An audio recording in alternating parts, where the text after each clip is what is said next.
Serious नहीं होते आप लोग। फीस वगैरह का नहीं लोगों का है।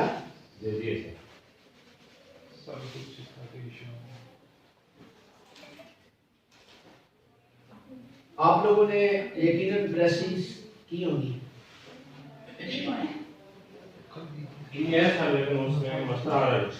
क्या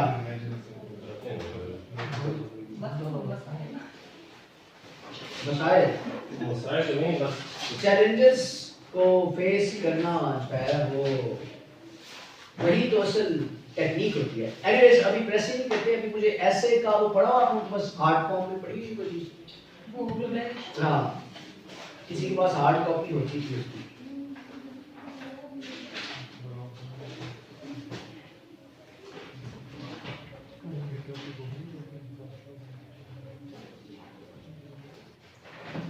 ये हमने कहाँ तक पढ़ा था इसको?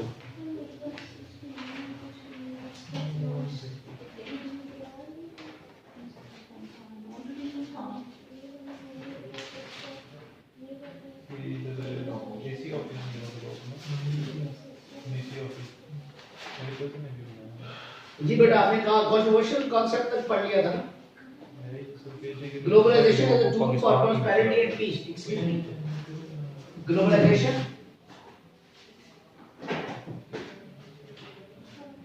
as a tool for the prosperity and peace. What do you mean by it? Globalization as a tool for prosperity and peace.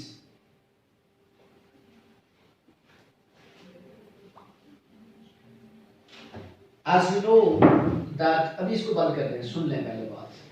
As you know that in globalization, the individuals, the organizations, and the governments work together in the world. This is the phenomena of globalization.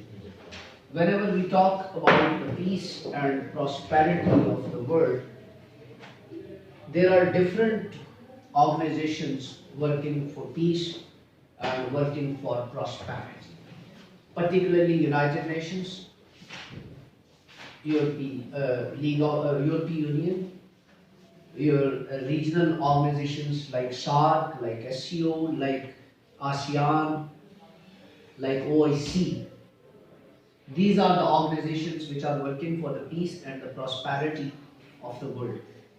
If we talk about the United Nations, that is the only organization which is globally working for peace, because the fundamental motive of the United Nations is peace. They also work for the prosperity of the world. IMF, International Monetary Fund, and your World Bank are working under the regulations of United Nations. United Nations has its own international code of justice. So it is meant United Nations is working for the peace in the world and prosperity as well. But remember one thing, कि हमें ये चीज़ आमतौर पे नजर नहीं आती कि United Nations that is the organization for the peace, but there is no peace in the world. There are multiple resolutions. Many resolutions has been passed by the United Nations for the Kashmir dispute even, but they are not being obeyed yet. उनको follow नहीं किया गया अभी तक। ऐसा है, but United Nations cannot do all these things by force. They can pass the resolution, they can work for it, but for example, if we talk about NATO, NATO is also associated with somehow United Nations. That is not directly working under the United Nations, but that is somehow related to the United Nations. The NATO forces, they have done the incredible job in Afghanistan. They have done the incredible job in Iraq and etc. Where there is a war, there is NATO. Got it? So for the sake of peace, globalization, how globalization can be influential to bring the peace in the world. How globalization can be influential to bring the peace in the world. The simple thing is, there are multiple disputes in the world. For example, Pakistan and India has a dispute. India and China has a dispute. America and Russia has a dispute. Israel and Palestine has a dispute. Got it? North Korea and US has a dispute. Saudi Arabia and Iran has a dispute. Still, Iraq and US has a dispute. So where is United Nations? Forget about the role of United Nations. How these conflicts or disputes can be resolved in the globalization? The international powers can play the pivotal role to sort out the disputes and to bring the peace. How they can play their role? How the global world can play its role to bring the peace in all these countries? आपको जब मैं foreign policy पढ़ा रहा था तो मैंने आपको एक चीज बताई थी कि फॉरेन पॉलिसी जो इंटरनेशनल स्टैंडर्ड्स है ना, उसमें एक इंटरनेशनल स्टैंडर्ड ये है फॉरेन पॉलिसी का, इंटरनेशनल रिलेशंस के जो स्टैंडर्ड्स सेट किए गए हैं, फॉरेन पॉलिसी के जो स्टैंडर्ड्स सेट किए गए हैं, उसमें से एक स्टैंडर्ड ये है कि don't intervene in the sovereignty of the other states. You will not intervene. Intervene समझते हैं? मुदाखलत. आप किसी दूसरे मुल्क की जो सॉवरेनिटी है, जो खुद मुख्तारी है, उसमें आप इंटरवीन नहीं कर सकते. बट इनडायरेक्टली इंटरवेंशन होती है. जो पावर्स होती हैं वो इनडायरेक्टली इंटरवीन करती हैं. यही पावर्स अगर हम ले लें, do you know what is the west and what is the east? Western countries and Eastern countries. The world is divided into West and the East. And East is composed of almost 200 countries, and West is almost composed of the rest of the countries. लेकिन powers सारी की सारी waste में पड़ी हुई है, मां सिवाय रशिया के. चाइना भी ईस्ट में है, रशिया भी ईस्ट में है, बाकी सारे के सारे कहां पड़े हुए? वेस्ट के अंदर पड़े हुए हैं. What is the role of East and West? West will definitely protect its own rights. East must have to protect their rights. Eastern countries, जो दुनिया के 200 countries है sir almost. If we look into the example of the Indian Pacific, do you know Indian Pacific region, Indian Pacific countries, Pacific Ocean basically कहा जाता है. Indian Pacific countries कौन से हैं? 40 countries are Indian Pacific countries. 40. अच्छा, do you know ये जो middle east है, ये क्या है? मिडिल ईस्ट के अंदर कौन से कंट्रीज शामिल हैं? Pakistan is not the part of middle east. पता है कुछ बात? India is not the part of middle east. So gulf countries वगैरह सारे के सारे मिडिल ईस्ट कंट्रीज के अंदर आते हैं. इजराइल वगैरह भी मिडिल ईस्ट के अंदर आते हैं. सऊदी अरेबिया में मिडिल ईस्ट के अंदर. द थिंग इज, अगर हम डिवाइड कर लें कम्युनिटीज को भी, हम कर दें कि Muslim countries, Buddhist countries, Christian countries, Jews countries, यही 4 बड़े रिलीजन्स हैं. हिंदू कंट्रीज के अंदर तो नेपाल है, काठमांडू, वो क्या है, वो मालदीव है, या इंडिया है, तो वहां पे हिंदू रिलीजन्स के ज्यादा फॉलोअर्स मौजूद हैं. पीस की हम बात करें, ग्लोबल पीस की हम बात करें, अगर इनकी डिवीजन इस तरह से कर दी जाए तो जो कंट्रीज, यानी पाकिस्तान, और अगर हम इंडिया या पाकिस्तान अफगानिस्तान की बात करें तो हम ग्लोबल पर्सपेक्टिव में बात करेंगे उसकी. Got it? So they can play, यानी इनको हम डिवाइड कर दें तो ये अपनी बेटरमेंट, अपनी वेलबीइंग के लिए जो है वो बहुत अच्छे तरीके से काम कर सकते हैं. आप अगर देखें वेस्टर्न कंट्रीज को, तो they are protecting their own rights. They have United Nations. ये वेस्टर्न कंट्री की कवरेज है यूनाइटेड नेशंस का. And United Nations will be more influential in the western countries. उसके सबसे बड़े डोनर्स ही वेस्टर्न कंट्रीज हैं. तो आप सिंपल सी बात ये बताएं ना कि वेस्टर्न कंट्रीज के दो राइट्स को प्रोटेक्ट करेगा United Nations. They will work for the to bring the peace in the western countries. कितने 1945 के बाद वेस्टर्न कंट्रीज हैं जो आपस में लड़े हैं? There is no single country, वो नहीं लड़ेंगे आपस में. because they are concentrating on the peace in their own areas through the United Nations, through Commonwealth, through WTO, through IMF, through World Bank, through all these organizations. But if we look on the rest of the world, they have the conflict. कितने conflicts मैंने आपको लिखवाए हैं, ठीक है? अब इन conflict को global world कैसे resolve कर सकती है, ठीक है? इसका बड़ा आसान सा तरीका होता है, लेकिन इसको implement नहीं किया जाता। जैसे कि पाकिस्तान को उन्होंने FATF के अंदर डाल दिया, ग्रे लिस्ट में डाल दिया। FATF की ग्रे लिस्ट के अंदर अगर पाकिस्तान को डाल दिया, इसका मतलब है पाकिस्तान के ऊपर कुछ चीजों की सैंक्शंस लग गई। ग्रे लिस्ट के अंदर होने का मतलब कुछ चीजों के ऊपर सैंक्शन है पाकिस्तान, क्योंकि पाकिस्तान जो है वो टेरर फाइनेंसिंग कंट्री कंसीडर किया जाने लगा। अच्छा, ग्रे लिस्ट से पाकिस्तान जो है वो बाहर आ गया, व्हाइट लिस्ट में चला गया, व्हाइट लिस्ट में चला गया। इराक, अफगानिस्तान अभी भी उसके अंदर है, ब्लैक लिस्ट के अंदर है, ठीक है? इवन ईरान, ठीक है? बट द क्वेश्चन इज कि FATF टाइप जो इदारे हैं, ये जब ग्रे लिस्ट में डालते हैं कंट्रीज को, तो ये उन कंट्रीज को क्यों नहीं डालते जिनके आपस में दो कंट्रीज के दरमियान कॉन्फ्लिक्ट है? कभी आज तक इस तरह की बात सुनी है? इजराइल और पैलेस्टाइन पड़ा हुआ है। Israel is spreading terrorism in Palestine, but Israel is not in the grey list because Israel is the world ruler.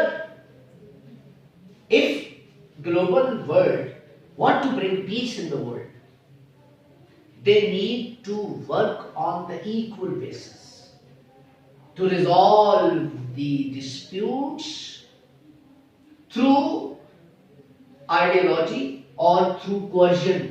मैंने आपको ये बताया हुआ, coercion मात्रक से करें, या हमेशा कहा जाता है पीस के लिए दुनिया में जंगें लड़ी जाती हैं, अमन के लिए करोड़ों लोगों को मार दिया जाता है।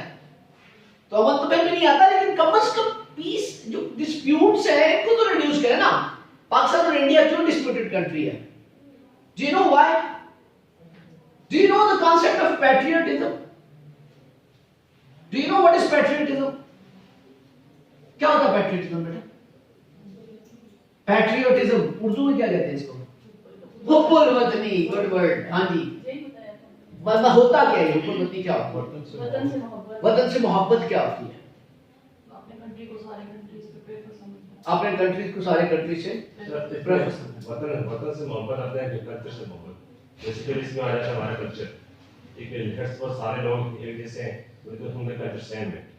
वतन तो पूरा लेट्स सपोज हमारा पाकिस्तान है, इसमें हम रहते हैं, सिख भी रहते हैं, सिख भी हैं, मुसलमान भी हैं, हिंदू भी हैं, लेकिन ये जो हमारी है ना मेजॉरिटी है वो मुसलमान है।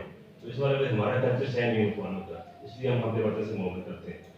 मेन चीज आ जाती है कल्चर। पैट्रियटिज्म मींस, पैट्रियटिज्म की वहां पे सबसे ज्यादा जरूरत होती है जहां पे आपका राइवल मौजूद होता है।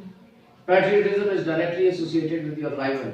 If you hate your rival, if you hate your competitor, you are patriotic. If you don't hate your rival, don't hate your enemy, you are not patriotic. If others say no, I want to have good relations in India, the people say he is not patriotic, he is anti-Pakistan, he is pro-Indian. लोग कहेंगे ये तो India की बात कर रहा है, उसके साथ अच्छे ताल्लुकात की बात कर रहा है, हमारी तो दुश्मनी है उनके साथ।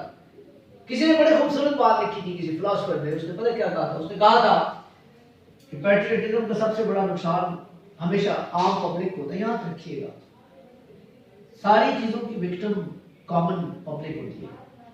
उसने कहा था कि कैसी इंटरेस्टिंग बात है कि दो मुल्क हैं, दोनों मुल्कों के लोग एक दूसरे को जानते नहीं, कभी मिले नहीं, कोई गपशप नहीं है, एक दूसरे को समझते नहीं है, मिले नहीं है कभी। बच्चा पैदा होता है, 20 साल का हो गया, कोई चक्कर नहीं है, लेकिन उस 20 साल के बच्चे को ये सिखा दिया गया है कि उससे नफरत करो। This is called patriotism. You are sitting in your drawing room over here in Muzaffarabad, in Lahore, in Peshawar, wherever you are sitting, and somebody is sitting in Kolkata, somebody is sitting in New Delhi, somebody is sitting in Bombay. ठीक है, अपने कमरे के अंदर बैठ के they are saying that we hate Pakistan and we are saying that we hate India. We haven't seen India. We don't know about the Indians. They haven't seen Pakistan. They don't know about the Pakistanis, but they hate each other. ये चीजें inculcate की जाती हैं. If you want to bring the peace in the world must concentrate to spread the message of love, harmony.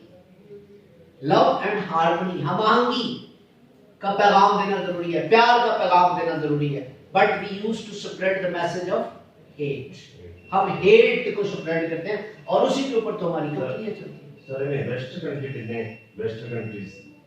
Western countries जो है वो 200 के बाद इतने मेजर कंट्रीज है ना जिसमें आपके दुनिया में तो कुल 196 107 नहीं कंट्रीज है तो 200 ऑलमोस्ट 200 एंड समथिंग कंट्रीज है दुनिया के. 256 256 इस तरह से कंट्री 196 194 आई थिंक इस तरह नहीं लास्ट टाइम थोड़ा था. चलिए इसको रिकन्फर्म कीजिएगा.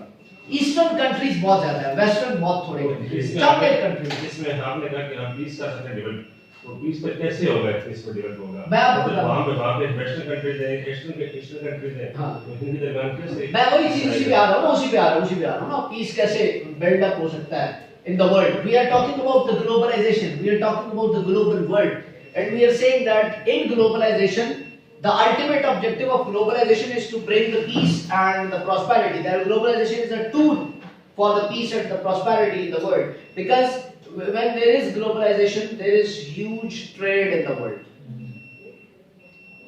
huge economic interdependence in the world. So when you have the huge economic interdependence, यानी मुल्क एक दूसरे के ऊपर उनकी इकोनॉमीज जो है वो डिपेंड कर रही है. ठीक है, लोग एक दूसरे के कल्चर के ऊपर डिपेंड कर रहे हैं.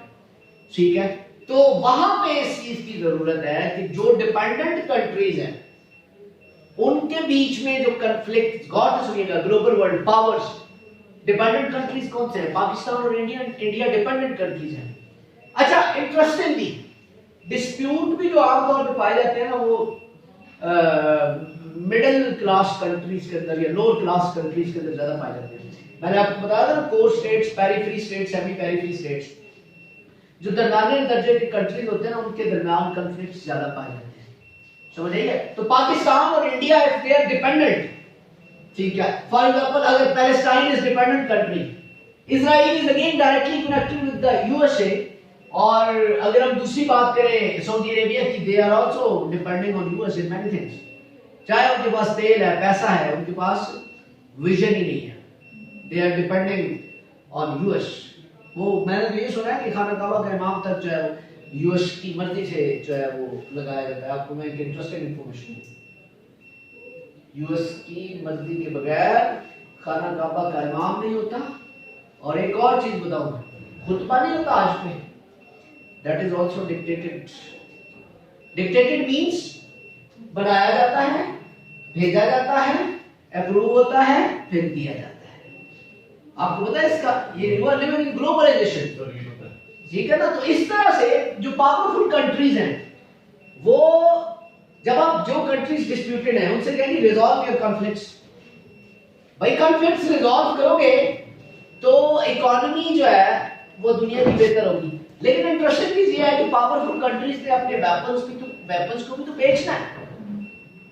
तो वो कैसे, मतलब जो है वो जब तक कॉन्फ्लिक्ट रहेंगे, उनकी दुनिया की आज भी सबसे बड़ी इंडस्ट्री जो है वो तो वेपन इंडस्ट्री है. ठीक है, तो भाई वो वेपन इंडस्ट्री जो है उन्हें कहां लेके जानी है?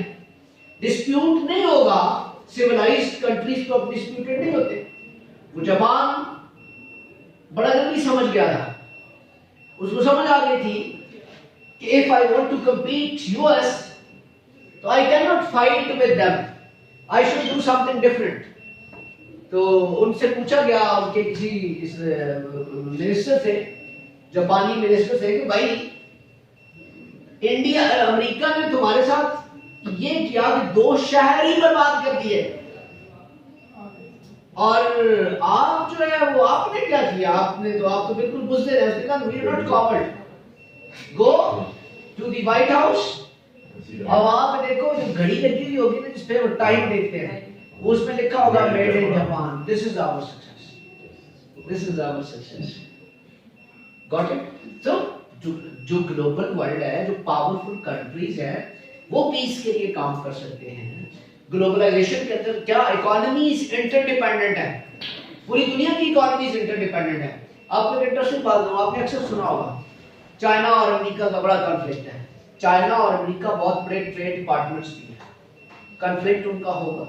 अमेरिका कभी भी नहीं चाहेगा कि चाइना कोलैप्स करे। अमेरिका चाहे तो चाइना कोलैप्स कर सकता है, ये मैं आपको बता दूं। अमेरिका इतना ताकतवर मुल्क है आज भी कि अगर वो चाहे तो चाइना कोलैप्स कर सकता है, लेकिन अमेरिका नहीं चाहता, क्योंकि मैंने आपको एक दिन बताया था, आपको याद होगा कि America has 3 threats. America has 3 threats, 3 तरह के थ्रेट्स हैं अमेरिका को सर।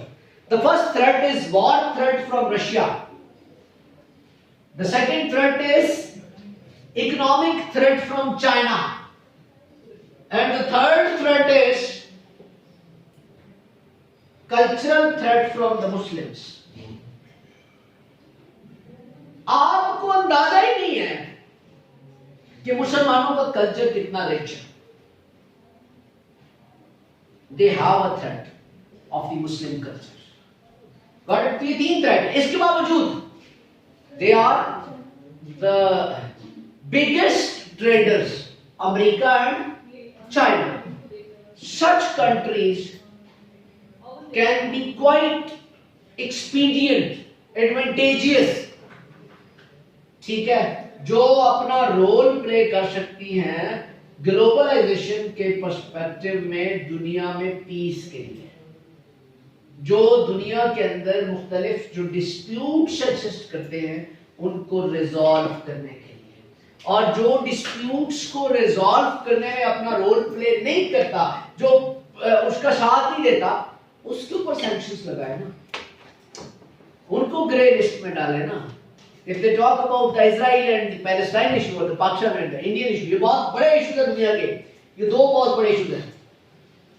तो भाई सैंक्शन लगाने इंडिया में, पाकिस्तान पे सैंक्शंस लगाएं अगर ये नहीं मानते, इजराइल पे सैंक्शन लगाएं, पैलेस्टाइन पे सैंक्शंस लगाएं अगर ये नहीं मानते, क्योंकि दुनिया के अंदर मकसद क्या है? पीस को लेके आना। ग्लोबलाइजेशन के अंदर हमेशा global powers can be useful to bring the peace, because economies are interdependent. ये बड़ी अहम चीज है, इकोनॉमीज आर इंटरडिपेंडेंट, और जो पावरफुल कंट्रीज हैं, अभी आप देखें पूरी दुनिया के अंदर थोड़ा सा फाइनेंशियल क्रंच आया था कोविड के फौरन बाद, लेकिन पूरी दुनिया स्टेबल हो गई है। इवन श्रीलंका ऐसा मुल्क स्टेबल होना स्टार्ट हो गया, and Pakistan is going to be destabilised. Got it? ये डीस्टेबलाइजेशन की तरफ मुसलसल जा रहा है, मजीद डीस्टेबल हो रहा है।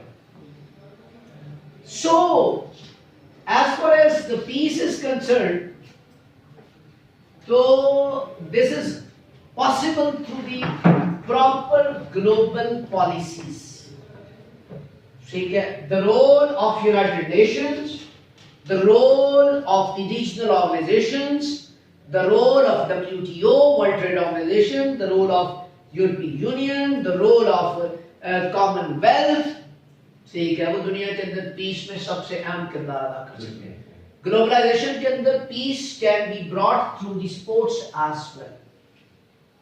If the 2 countries has good relations, तो स्पोर्ट्स जो होती है, मुख्तलिफ गेम्स जो होती हैं, ठीक है, वो आप जैसे अब पाकिस्तान और इंडिया का कॉन्फ्लिक्ट है, तो Indians don't want to come to Pakistan to play cricket, ठीक है, Pakistan also don't want to go to India. Pakistani चाहते हैं हम जाएं, खिलाड़ी चाहते हैं कि हम इंडिया जाएं, because we have inferiority complex of India, ठीक है, बट वो जब वो नहीं आएंगे तो इनको गवर्नमेंट नहीं जाने देगी, जो मर्जी कर लेंगे, ठीक है। तो अगर ये डिस्प्यूट रिजॉल्व हो जाता है किसी हद तक, या डिस्प्यूट रिजॉल्व नहीं होता और खेलना शुरू हो जाते हैं, तो डिस्प्यूट ऑटोमेटिकली रिजॉल्व होना शुरू हो जाएगा।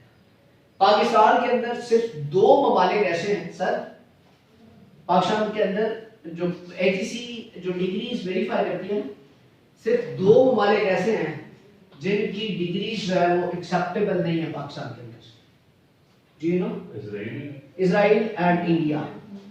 If you have done anything from India, that is null and void. You are the great scientist, but you have done your PhD from India, you are zero in Pakistan.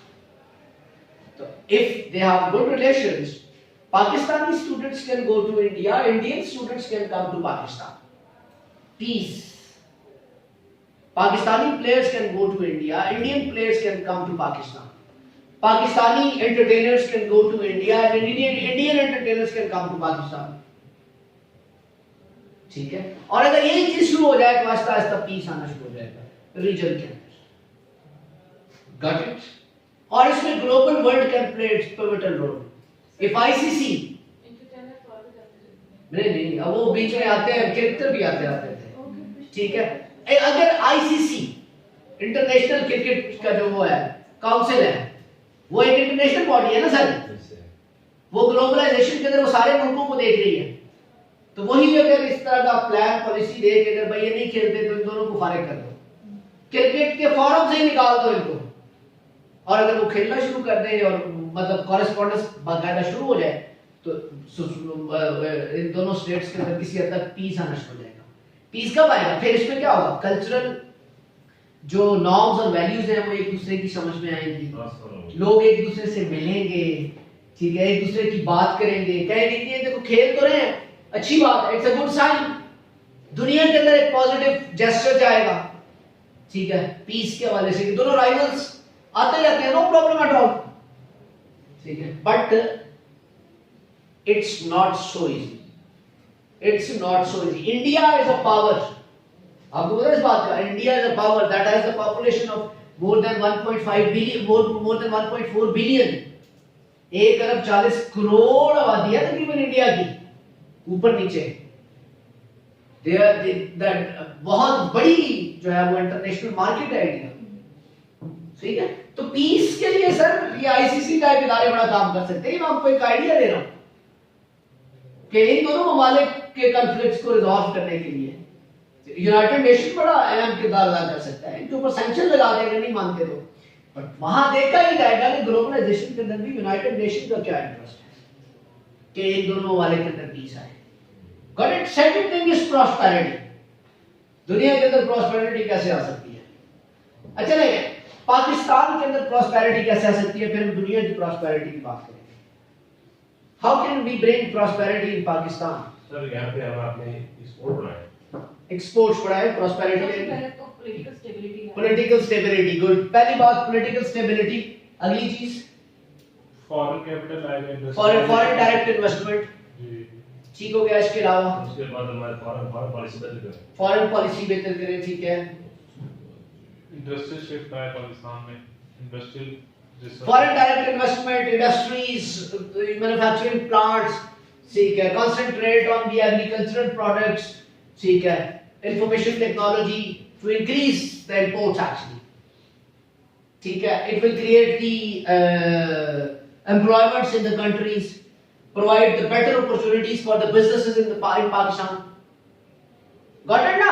तो economy बेहतर हो जाएगी, लोगों की economy बेहतर हो जाएगी, लोगों के हालात बेहतर हो जाएंगे. अच्छा, अगर हम बात करें इंटरनेशनल जो इनइक्वालिटी एक्सिस्ट करती है, जो ग्लोबल इनइक्वालिटी दुनिया में एक्सिस्ट करती है, पॉवर्टी बहुत ज्यादा है दुनिया के अंदर. सिर्फ पाकिस्तान के अंदर, दुनिया के बहुत सारे, अमेरिका में भी पॉवर्टी मौजूद है. बट पॉवर्टी को आप जो है वो किस तरह से, यानी प्रॉस्पेरिटी, पॉवर्टी को आप एलिमिनेट करेंगे तो प्रॉस्पेरिटी आएगी. How can you bring prosperity? How globalization can play its role to bring the prosperity? This is my another question. How globalization can play its role to bring prosperity? Globalization as a tool to bring prosperity. How? In globalization, again, individuals, organizations, and the governments work together. Got it? If the foreign direct investment will be increased, the multinationals can start their operations in the low economic countries. Got it? Low economic countries. Give the scholarships and the employment opportunities of the low economic, of the inhabitants of the low economic countries. जो लो economy के मुल्क हैं, जो बाहर जाना चाहते हैं, बाहर जाके काम करना चाहते हैं, उनके पास अपनी अपॉर्चुनिटीज नहीं है, तो उनके लिए जो पॉलिसीज हैं वो आसान करें, ठीक है। उनके ममालिक के अंदर जो है वो अपनी मैन्युफैक्चरिंग प्लांट्स लगाएं, उनके ममालिक के अंदर बिजनेस अपॉर्चुनिटीज क्रिएट करवाएं, वहां फॉरेन डायरेक्ट इन्वेस्टमेंट लेके जाएं, गॉट इट। तो उससे क्या होगा, उससे उन ममालिक के हालात बेहतर होने शुरू हो जाएंगे। हाँ, one thing, globalization can be a tool for the prosperity if जो इंटरेस्ट रेट होता है ना इंटरनेशनल डेट का, जो आप कर्जा लेते हैं उस इंटरेस्ट रेट को रिड्यूस करें एक स्पेसिफिक टाइम में डेट का। ये सजेशन के तौर पे आप इसके अंदर लिखेंगे एक स्पेसिफिक टाइम में सर कि भाई ये डेट इतने टाइम में आपने वापस करना, इतने टाइम में आपने डेवलप होना है, and if you will not be developed till this time then the interest rate will be this. और करप्शन भी सबसे ज्यादा डेवलपिंग और लोअर डेवलपिंग इकोनॉमीज के अंदर ज्यादा होती है। पता है उस बात का, जो लोअर डेवलपिंग कंट्रीज के लोग होते हैं वो अमीर होते हैं और जो रियासत होती है वो गरीब होती है। लोअर डेवलपिंग कंट्रीज की अलामत है कि लोगों के पास पैसा होता है, रियासत गरीब होती है। I went to Lahore last week. जब मैं गया था तो मैंने कहीं जाना था, मेरे दोस्त कहता है कि फिलहाल जगह पे ना एक नया पिज्जा का ब्रांड है, तो वहां से ना पिज्जा लेते हैं। अब मैं गया वहां पे, नया पिज्जा वाला था, चीजियस नाम का वो ब्रांड था, पाकिस्तानी ब्रांड, मियां चन्नू पंजाब का वो ब्रांड है। इतनी बड़ी बिल्डिंग के अंदर उन्होंने, पिज्जा हट इतना बड़ा नहीं होता, पिज्जा हट इज एन इंटरनेशनल ब्रांड, ठीक है। पापा जॉन्स छोटा सा है, इतना सा है जितना ये है, ठीक है। तो लेकिन वो इतनी बड़ी बिल्डिंग के अंदर बना हुआ था, ठीक है, ट्रिपल स्टोरी बिल्डिंग के अंदर, और उसकी इतनी parking, and it was very difficult कि वहां से कोई आधे घंटे में भी आपको पिज्जा मिल जाए। तो और फिर सड़कों के ऊपर आप वहां पे जाके रश देखें, गाड़ी पे गाड़ी चढ़ी होती है, पेट्रोल 300 का करते हैं, 3000 का करते हैं। मुझे किसी की कॉल आई तो मैंने कहा यार कौन कहता है पाकिस्तान में महंगाई है, आओ जरा लाहौर देखो, ये बाजार, होटल्स, सड़कें, ठीक है, you will come to know के कॉन्सेप्ट ही नहीं है महंगाई का। जितना मर्जी महंगा हो जाए, no problem, we can buy. तो कहने का मतलब ये चीज है कि लोगों के पास तो पैसा है, पीपल हैव मनी। अगर पैसा है सर तो वो इतना मतलब जो है वो फ्रीली मूव कर रहे हैं ना। इफ दे डोंट, जिनके पास पैसा नहीं है वो फ्रीली मूव नहीं कर सकते। लेकिन आप वहां पे जाके लाहौर, कराची, इस्लामाबाद चले जाए, सड़कें आपको पैक टू पैक मिलेगी। समझ आई बात? तो लोअर डेवलपिंग कंट्रीज के अंदर हमेशा लोग ज्यादा अमीर होते हैं, और जो रियासत होती है उसकी इकोनॉमी हमेशा स्लो होती है, क्योंकि उसके अंदर करप्शन ज्यादा होती है। This is the fundamental cause of the lower economy of the lower developing countries. पता है इस बात का? आप कश्मीर के अंदर रहते हैं फॉर एग्जाम्पल, ग्लोबल वर्ल्ड का क्या इंपैक्ट है आपके ऊपर? यहाँ अर्थक्वेक हुआ, टर्की, सऊदी अरेबिया और इन ममालिक ने आके कुछ बिल्डिंग्स बना दी, यूएनओ ने आपको फंड्स दे दिए, ठीक है। नई चीज यहाँ क्या हुई? मुझे सिर्फ एक सवाल का कोई जवाब दे दे। अब सारे लोग यहाँ के रहने वाले हैं, यहाँ इंडस्ट्री क्यों नहीं लग सकती?